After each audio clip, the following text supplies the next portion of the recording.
60 পিছত আমাৰ শৰীৰত এটা চেঞ্জ হ'বলৈ ধৰে, মাংসপেশী গলিবলৈ ধৰে।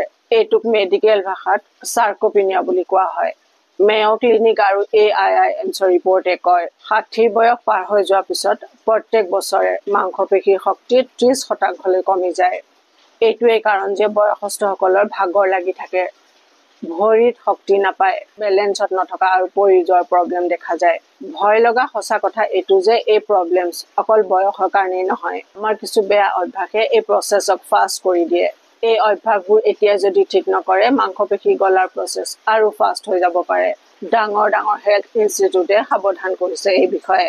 কেইটামান হেবিট যিকেইটা জেনেৰেলি কৰি থকা দেখা যায়। 1 নম্বৰ, শৰীৰৰ প্ৰয়োজনীয় প্ৰটিন নোলোৱা। 60 পিছত মাংসপেশী গলাৰ সকলোতকৈ ডাঙৰ কাৰণ প্ৰটিনৰ কমি হোৱা।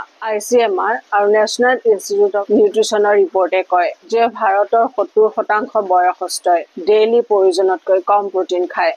প্ৰটিন হৈছে মাংসপেশীৰ আচল ইন্ধন। যেতিয়া শৰীৰে আহাৰৰ পৰা প্ৰয়োজনীয় প্ৰটিন নাপায়, তেতিয়া বাধ্য হৈ শৰীৰৰ নিজৰ মাংস ভাঙি শক্তি বনাব লগা হয়। এইটোকে কোৱা হয় সাৰ্কোপিনিয়া, মানে লাহে লাহে মাংসপেশী গলাৰ প্ৰচেছ।